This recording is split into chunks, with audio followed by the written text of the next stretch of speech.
नमस्कार, दोपहर समाचार में आपका स्वागत है।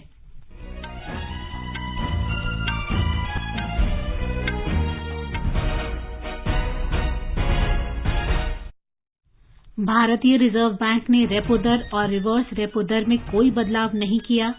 प्रधानमंत्री मुद्रा योजना के आज 7 वर्ष पूरे। योजना के तहत अब तक 18,60,000 करोड़ रुपए की राशि स्वीकृत की जा चुकी है। भारतीय बाजारों और वैश्विक मांगों को पूरा करने के लिए एनिमेशन, विजुअल इफेक्ट्स, गेमिंग और कॉमिक्स के लिए संवर्धन कार्यबल गठित। प्रधानमंत्री नरेंद्र मोदी ने कहा, प्रधानमंत्री आवास योजना के अंतर्गत जन भागीदारी से 3 करोड़ से अधिक मकान बनाए गए। पाकिस्तान के प्रधानमंत्री इमरान खान कल अविश्वास प्रस्ताव का सामना करेंगे। पीवी सिंधु और K Srikanth Korea Open badminton championship के सेमीफाइनल में। और आईपीएल क्रिकेट में मुंबई में आज पंजाब किंग्स का सामना गुजरात टाइटंस से होगा। दोपहर समाचार में नीलम मलकानिया के साथ मैं प्रियंका अरोड़ा। भारतीय रिजर्व बैंक ने अपनी प्रमुख ब्याज दरों में कोई बदलाव नहीं किया है। रेपो दर 4% और रिवर्स रेपो दर 3.35% पर बनी रहेंगी। वित्त वर्ष 2022-23 में पहली द्विमासिक मौद्रिक नीति समीक्षा बैठक के बाद मुंबई में पत्रकारों से बातचीत में रिजर्व बैंक के गवर्नर शक्तिकांत दास ने आज ये घोषणा की। Against this backdrop, the Monetary Policy Committee, that is MPC, met on 6th, 7th and 8th April and based on an assessment of the macroeconomic situation and the outlook, voted unanimously to keep the policy repo rate unchanged at 4%. The MPC also decided unanimously to remain accommodative while focusing on withdrawal of accommodation to ensure that inflation remains within the target going forward while supporting growth. समिति ने सर्वसम्मति से उदार रुख अपनाए रखने का फैसला लिया। पिछली 10 बैठकों में समिति का यही फैसला बरकरार रहा है। 22 मई 2020 में कोविड महामारी के बाद राष्ट्रव्यापी लॉकडाउन के मद्देनजर रेपो दर में कटौती की गई थी। तब से लेकर अब तक रेपो दर सबसे निचले स्तर पर बनी हुई है। रिजर्व बैंक के गवर्नर ने कहा कि नकदी समायोजन सुविधा यानी LAF का विस्तार करते हुए इसे महामारी से पहले के 50 आधार अंक तक लाने का फैसला लिया गया है। सीमांत स्थायी सुविधा यानी मार्जिनल स्टैंडिंग फैसिलिटी 4.25% पर ही बनी रहेगी। 3 दिन तक चली मौद्रिक नीति समिति की बैठक में ये निर्णय लिए गए। It has been decided by the Reserve Bank to restore the width of the liquidity adjustment facilities, that is the LAF, that is the LAF corridor, to 50 basis points, the position that prevailed before the pandemic. The floor of the corridor will now be provided by the newly instituted Standing Deposit Facility, SDF, which will be placed 25 basis points below the repo rate, that is at 3.75%. Shri Das ने कहा कि कच्चे तेल की कीमतें $100 प्रति barrel के पार जाने से वित्त वर्ष 2023 में वास्तविक सकल घरेलू उत्पाद की दर 7.3% रहने का अनुमान है। बैंक ने पहले जीडीपी 7.8% रहने का अनुमान व्यक्त किया था। उन्होंने कहा कि भू राजनीतिक तनाव बढ़ने के कारण भारत की आर्थिक वृद्धि दर पर भी इसका असर पड़ा है। रिजर्व बैंक ने मुद्रास्फीति के अपने पहले के अनुमान 4.5% में बदलाव करते हुए इसके 5.7% रहने का अनुमान लगाया है। प्रधानमंत्री मुद्रा योजना के आज 7 वर्ष पूरे हो रहे हैं। इसका उद्देश्य गैर निगमित और गैर कृषि लघु या सूक्ष्म उद्योगों को 10 लाख रुपए तक का ऋण उपलब्ध कराना है। एक रिपोर्ट। प्रधानमंत्री मुद्रा योजना के शुभारंभ के बाद से अब तक 18.60 लाख करोड़ रुपए की राशि के लिए 34 करोड़ से अधिक ऋण स्वीकृत किए जा चुके हैं। महिला उद्यमियों को कुल ऋण का लगभग 68% स्वीकृत किया गया है। लगभग 22% ऋण नए उद्यमियों को दिया गया है। इस योजना ने विशेष रूप से छोटे व्यवसायों के लिए एक सक्षम वातावरण बनाने में मदद की है और जमीनी स्तर पर बड़े पैमाने पर रोजगार के अवसर पैदा करने में मदद की है। प्रधानमंत्री मुद्रा योजना PMMY ने स्वरोजगार और स्वतंत्र रूप से कार्य करने की भावना के साथ साथ लाखों लोगों के सपनों और आकांक्षाओं को पंख दिए हैं। अनुपम मिश्र, आकाशवाणी समाचार, दिल्ली। प्रधानमंत्री मुद्रा योजना की 7वीं वर्षगांठ के अवसर पर प्रधानमंत्री नरेंद्र मोदी ने कहा है कि मुद्रा योजना ने अनगिनत देशवासियों को अपना कौशल प्रदर्शन और रोजगार के अवसर पैदा करने का अवसर दिया है। एक ट्वीट में प्रधानमंत्री ने कहा कि सरकार जमीनी स्तर पर उद्यमिता बढ़ाने और आर्थिक सशक्तिकरण के साथ रोजगार सृजन को बढ़ावा दे रही है।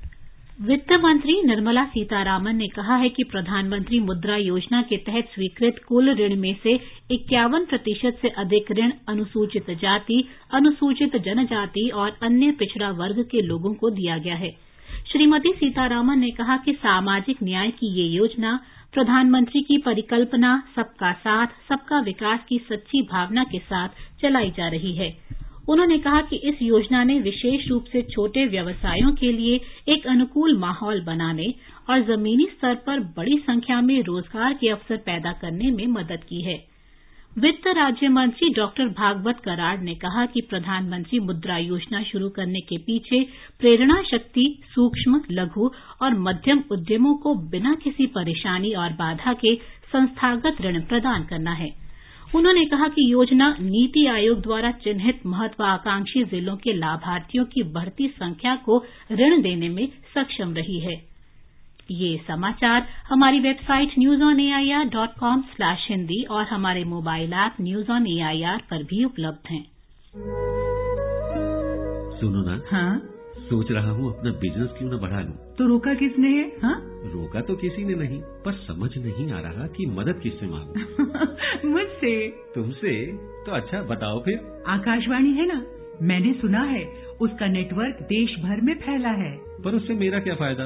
देखो, फायदा है, जिस शहर में चाहो विज्ञापन की मदद से उपभोक्ताओं तक पहुंच जाओ। पर अब ये भी तो बता दो कि आकाशवाणी से संपर्क कैसे करूं? बहुत आसान है, मैं बताती हूँ। नंबर नोट करो, 870-001-4242। ओ 870-001-4242। हाँ। लो अभी फोन लगाता हूँ 870-001-4242 पर।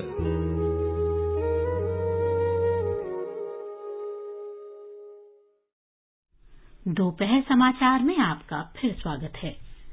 प्रधानमंत्री नरेंद्र मोदी ने कहा है कि सरकार देश के हर गरीब को पक्का मकान देने के अपने संकल्प को पूरा करने की महत्वपूर्ण उपलब्धि तक पहुंच गई है। एक ट्वीट संदेश में उन्होंने कहा कि 3 करोड़ से अधिक मकान बनाने का लक्ष्य जन भागीदारी से ही संभव हो पाया है। उन्होंने कहा कि ये मकान मूलभूत सुविधाओं से युक्त हैं और महिला सशक्तिकरण का प्रतीक बन गए हैं। प्रधानमंत्री आवास योजना ग्रामीण के तहत 2 करोड़ 52 लाख और प्रधानमंत्री आवास योजना शहरी के अंतर्गत 58 लाख से अधिक मकान बनाए गए हैं। केंद्रीय मंत्री और भाजपा के वरिष्ठ नेता गिरिराज सिंह ने आज कहा कि प्रधानमंत्री आवास योजना के अंतर्गत एनडीए शासन ने 35 लाख से अधिक आवास बनाए हैं। उन्होंने कहा कि कांग्रेस के शासनकाल में प्रतिवर्ष केवल 11 लाख मकानों का निर्माण किया गया।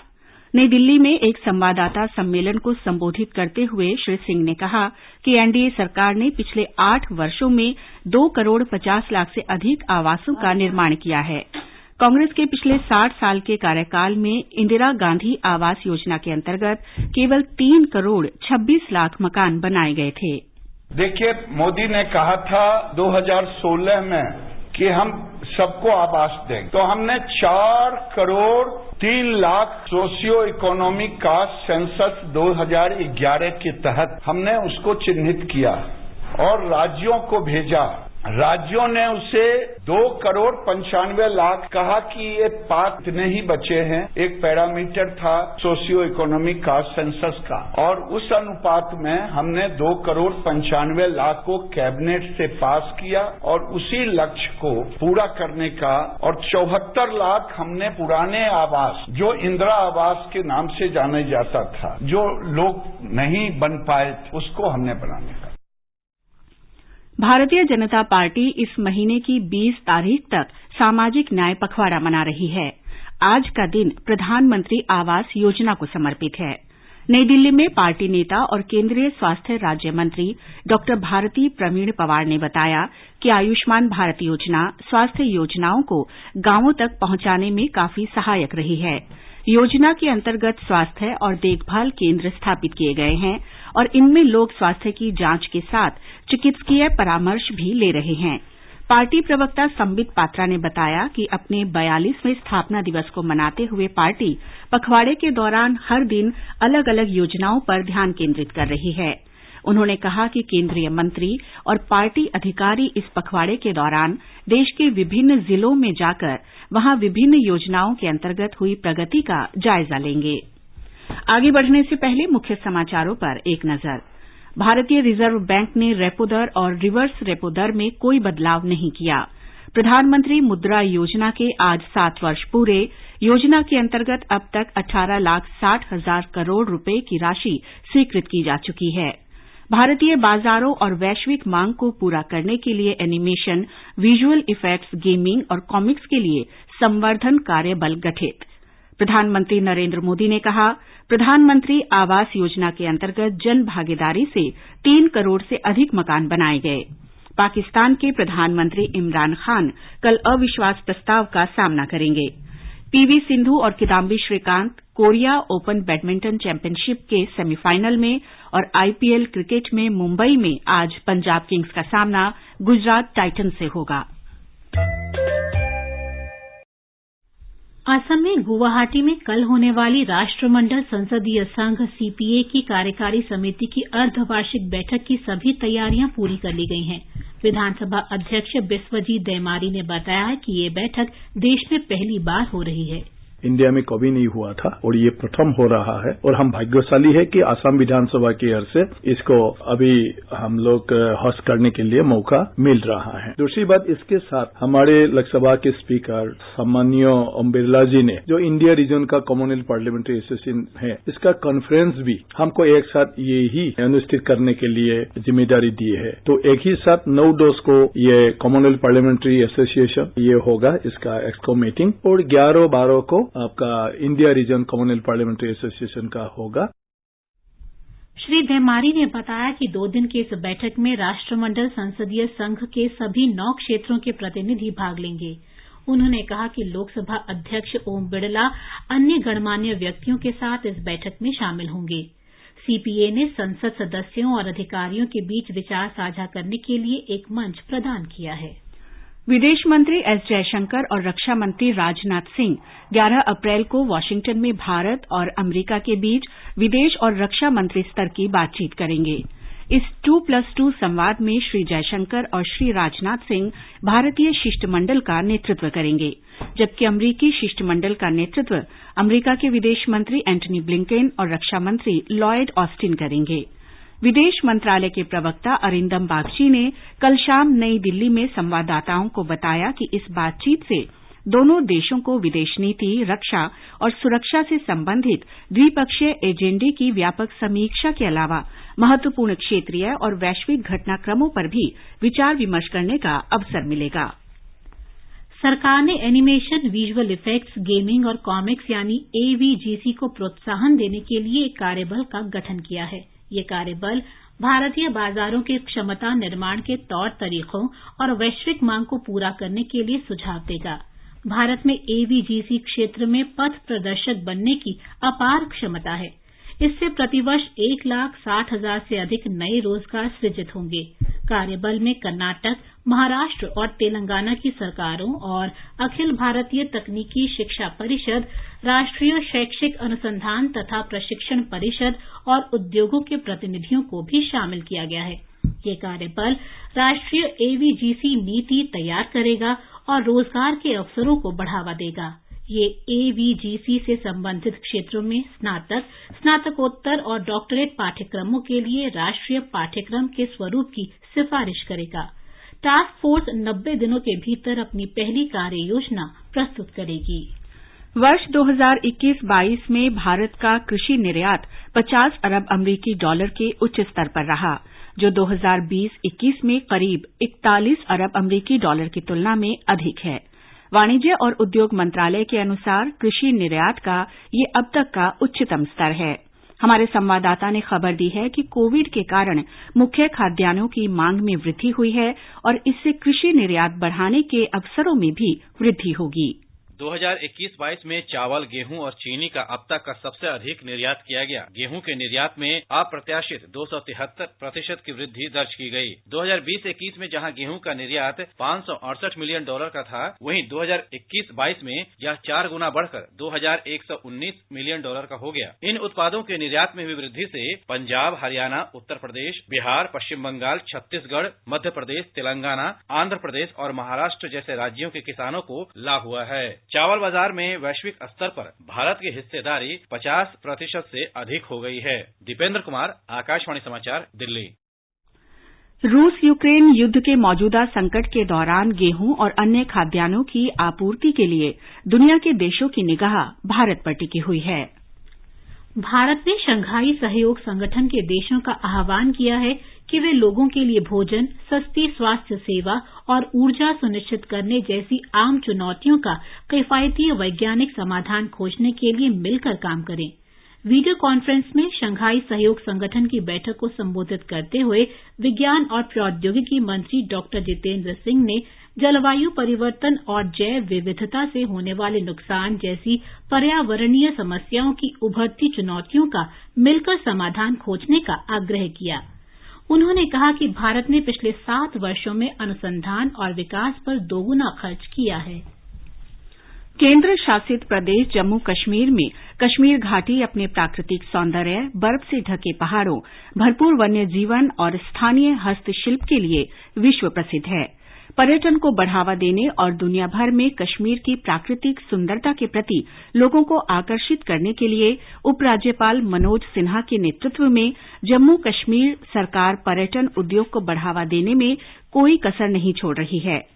आजादी का अमृत महोत्सव के अंतर्गत विशेष सप्ताह समारोह के रूप में श्रीनगर में विश्व प्रसिद्ध डल झील के बीचों बीच एयर थिएटर खोला गया है। हमारे संवाददाता ने बताया कि फ्लोटिंग एयर थिएटर अपनी तरह का पहला थिएटर है। जम्मू कश्मीर प्रशासन श्रीनगर के विश्व प्रसिद्ध डल झील में पर्यटन क्षेत्र को बढ़ावा देने के प्रयास के अंतर्गत खुले आकाश में सिनेमा थिएटर के खोलने का एक अनूठा विचार लेकर आया है। इस प्रयास में स्मार्ट सिटी श्रीनगर और मिशन यूथ जम्मू कश्मीर के सहयोग से पर्यटन विभाग द्वारा इस विचार की अवधारणा की गई थी।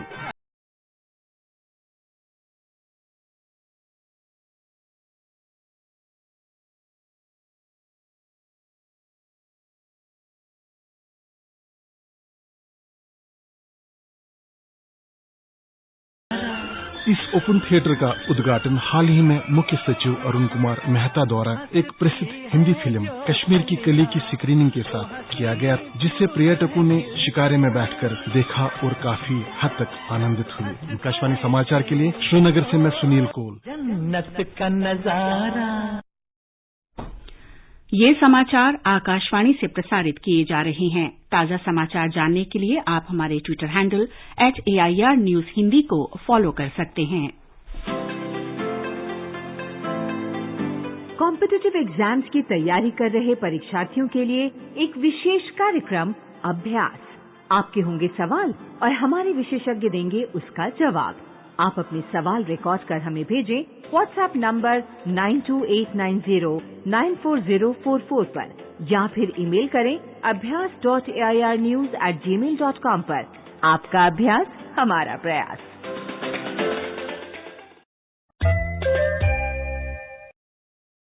ये आकाशवाणी है। कलकत्ता उच्च न्यायालय ने पश्चिम बंगाल के बीरभूम जिले में उपग्राम प्रधान भादु शेख की हत्या की जांच केंद्रीय अन्वेषण ब्यूरो को सौंप दी है। भादु शेख की हत्या के बाद जिले में कथित रूप से हिंसा भड़क गई थी। न्यायालय ने कहा कि तृणमूल कांग्रेस से जुड़े पंचायत नेता की हत्या और बीरभूम हिंसा, जिसमें 9 लोगों की मौत हुई, आपस में जुड़े हुए हैं। न्यायालय ने राज्य पुलिस को हत्या के मामले में गिरफ्तार आरोपियों तथा जांच के सभी रिकॉर्ड सीबीआई को सौंपने का निर्देश दिया। पाकिस्तान में सुप्रीम कोर्ट ने नेशनल असेंबली में डिप्टी स्पीकर द्वारा अविश्वास प्रस्ताव खारिज किए जाने को असंवैधानिक करार दिया है। ये प्रधानमंत्री इमरान खान के लिए एक बड़ा आघात है। पाकिस्तान सुप्रीम कोर्ट के 5 सदस्यों की पीठ ने कल सर्वसम्मति से ये फैसला दिया। न्यायालय ने नेशनल असेंबली बहाल किए जाने का आदेश दिया और नए चुनाव कराए जाने की घोषणा को निरस्त घोषित कर दिया। अदालत ने कहा कि अविश्वास प्रस्ताव पर नेशनल असेंबली का सत्र कल बुलाया जाए और प्रस्ताव पर मतदान होने तक इसे स्थगित न किया जाए। न्यायालय के निर्णय के बाद प्रधानमंत्री इमरान खान ने आज कैबिनेट की बैठक बुलाई है और राष्ट्र को संबोधित करने की भी घोषणा की है। यदि इमरान खान को पद छोड़ना पड़ता है तो वे अविश्वास प्रस्ताव के जरिए हटाए जाने वाले पाकिस्तान के पहले प्रधानमंत्री होंगे। आजादी का अमृत महोत्सव के अंतर्गत आइए अब सुनते हैं आकाशवाणी की विशेष प्रस्तुति आजादी का सफर। आजादी का अमृत महोत्सव।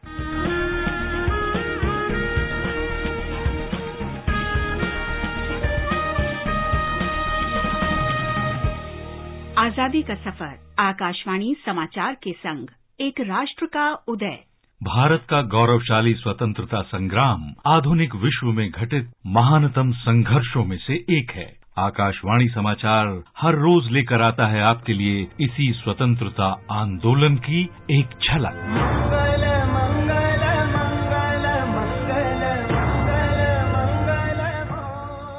8 अप्रैल का दिन भारतीय स्वतंत्रता संग्राम के इतिहास में लहू से अंकित अमिट दिन है। 1857 में आज ही के दिन अमर स्वतंत्रता सेनानी मंगल पांडे को बैरकपुर में फांसी दे दी गई थी। मंगल पांडे उत्तर प्रदेश के बलिया जिले के थे और बैरकपुर में 34वीं बंगाल नेटिव इन्फेंट्री में सिपाही थे। 1857 में ब्रिटिश सेना ने अपने सिपाहियों को एक नई एनफील्ड राइफल दी थी, जिसे लोड करने के लिए ग्रीज लगे कारतूस के सिरे को दांत से खींचना होता था। ये अफवाह फैली कि कारतूस की चिकनाहट में या तो गाय या सुअर की चर्बी का इस्तेमाल किया गया है। सिपाहियों को भरोसा हो गया कि अंग्रेजों ने जानबूझकर कारतूस पर चर्बी का इस्तेमाल किया है। 29 मार्च 1857 को पांडे ने अपने साथी सिपाहियों को ब्रिटिश अधिकारियों के विरुद्ध विद्रोह कर देने को कहा। यही मौका है, इस बार या उस बार। आग ऐसी लगी है दिलों में, ना पूछेगी किसी के बुझाए। मंगल पांडे ने 2 अधिकारियों पर हमला किया और प्रतिरोध किए जाने पर खुद को गोली मारने की कोशिश की, लेकिन ब्रिटिश सैनिकों ने उन्हें गिरफ्तार कर लिया। तुरंत ही उनके मामले की सुनवाई हुई और मंगल पांडे को मृत्यु दंड सुनाया गया। कोर्ट मार्शल के बाद 8 अप्रैल 1857 को उन्हें बैरकपुर में फांसी दे दी गई। इस घटना के 1 महीने बाद 10 मई 1857 को मेरठ में सिपाहियों ने विद्रोह कर दिया और इसने 1857 की आजादी की पहली लड़ाई को जन्म दिया। स्वदेश के इस महान सपूत को आकाशवाणी समाचार का शत-शत नमन।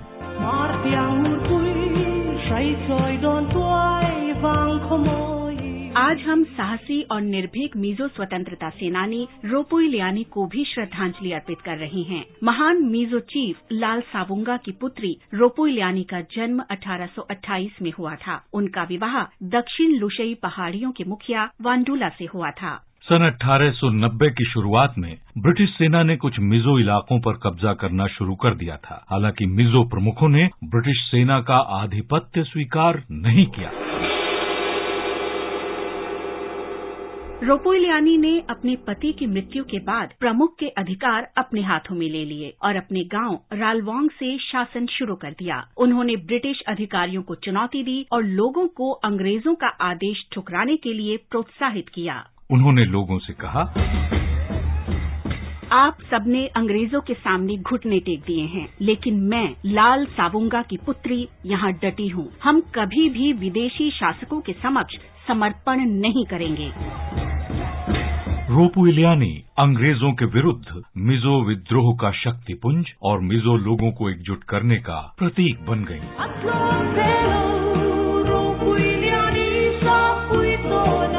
उनके प्रतिरोध से क्रोधित अंग्रेजों ने उन्हें पकड़ने के लिए कई अभियान चलाए। एक मुकाबले में लेफ्टिनेंट स्टुअर्ट 2 अन्य ब्रिटिश सिपाहियों के साथ मारा गया। रोपुइलियानी और उनके पुत्र लाल थुआमा पर अन्य प्रमुखों को भड़काने और उकसाने का आरोप लगाया गया। बाद में ब्रिटिश सैनिक रोपुइलियानी को गिरफ्तार करने में सफल हो गए। गिरफ्तारी के बाद भी अंग्रेजों को भय था कि एक बंदी के रूप में रोपुइलियानी को देखकर स्थानीय लोगों में तनाव और आक्रोश बढ़ेगा। 8 अप्रैल 1894 को चटगांव जेल में उन्हें बंदी बनाकर ले जाया गया और लगभग 2 साल तक बंदी रखा गया। 1895 में कारागार में ही रूपविलियानी की मृत्यु हो गई। अपने पीछे स्वतंत्रता संग्राम की प्रेरक विरासत छोड़कर उन्होंने विदा ले ली। स्वदेश की माटी की इस महान पुत्री को हमारा भावभीना नमन। बलिमद्भूत बमेना पदनख नीर जन जन पावना। आज हम महान क्रांति दूत साहित्यकार बंकिम चंद्र चट्टोपाध्याय को भी याद कर रहे हैं। वे बंकिम चंद्र चटर्जी के नाम से भी जाने जाते थे। 8 अप्रैल 1894 को उनका निधन हुआ था। भारत के राष्ट्रगीत वंदे मातरम के रचयिता के रूप में वो सदा सर्वदा याद रखे जाएंगे। बंकिम चंद्र का जन्म 27 जून 1838 को बंगाल के 24 परगना जिले में हुआ था। स्नातक उपाधि प्राप्त कर लेने के बाद वो बंगाल में डेप्यूटी कलेक्टर बनाए गए। बंकिम चंद्र ने पद्य लेखन के साथ अपना साहित्यिक सफर शुरू किया था। बांग्ला भाषा में उनका पहला उपन्यास दुर्गेश नंदिनी 1865 में प्रकाशित हुआ। उनका सर्वाधिक लोकप्रिय उपन्यास है आनंद मठ, जो प्रसिद्ध सन्यासी विद्रोह पर आधारित है। आनंद मठ उपन्यास में ही वंदे मातरम गीत संकलित है, जिसे बाद में हमारे राष्ट्र गीत का दर्जा मिला।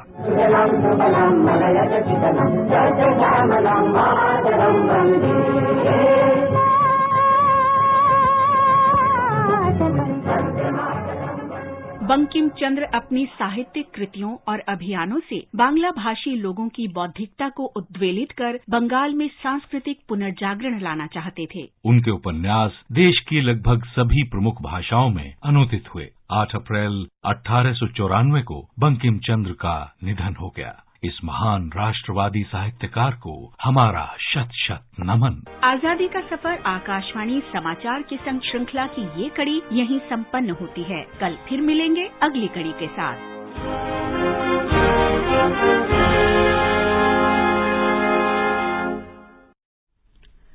पीवी सिंधु और Kidambi Srikanth Korea Open badminton प्रतियोगिता के सेमीफाइनल में पहुंच गए हैं। महिला सिंगल्स क्वार्टर फाइनल में पीवी सिंधु ने थाईलैंड की बुसानन ओंगबामुरुंगफन को हराया। श्रीकांत ने कोरिया के वान हो सो को मात दी। आईपीएल क्रिकेट में आज शाम 7:30 बजे मुंबई में पंजाब किंग्स का सामना गुजरात टाइटंस से होगा। कल एक मैच में लखनऊ सुपर जायंट्स ने दिल्ली कैपिटल्स को 6 विकेट से हरा दिया। और अब मौसम। राष्ट्रीय राजधानी दिल्ली में आज लू चल रही है। मुंबई और कोलकाता में आमतौर पर आसमान साफ रहेगा और शाम को बादल छा सकते हैं। चेन्नई में आंशिक रूप से बादल छाए रहने के आसार हैं। इन महानगरों में न्यूनतम तापमान 20 डिग्री सेल्सियस और अधिकतम 41 डिग्री सेल्सियस के आसपास रह सकता है। जम्मू, श्रीनगर और मुजफ्फराबाद में मुख्य रूप से आसमान साफ रहेगा और दोपहर या शाम को आंशिक रूप से बादल छाए रहेंगे। लेह और गिलगित में आमतौर पर बादल छाए रहेंगे।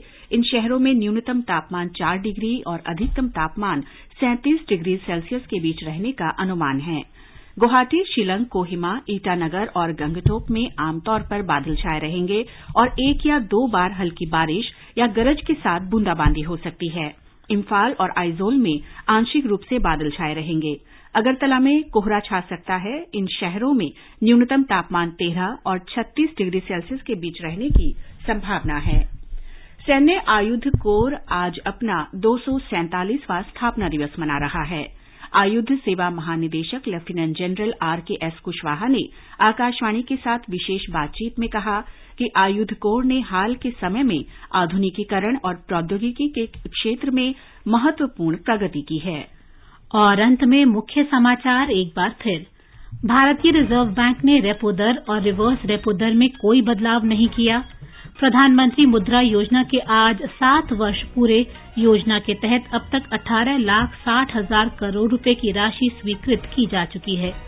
भारतीय बाजारों और वैश्विक मांग को पूरा करने के लिए एनिमेशन, विजुअल इफेक्ट्स, गेमिंग और कॉमिक्स के लिए संवर्धन कार्यबल गठित। प्रधानमंत्री नरेंद्र मोदी ने कहा, प्रधानमंत्री आवास योजना के अंतर्गत जन भागीदारी से 3 करोड़ से अधिक मकान बनाए गए। पाकिस्तान के प्रधानमंत्री इमरान खान कल अविश्वास प्रस्ताव का सामना करेंगे। पीवी सिंधु और K Srikanth Korea Open badminton championship के सेमीफाइनल में और आईपीएल क्रिकेट में मुंबई में आज पंजाब किंग्स का सामना गुजरात टाइटंस से होगा। इसके साथ ही दोपहर समाचार का ये अंक समाप्त हुआ। नमस्कार।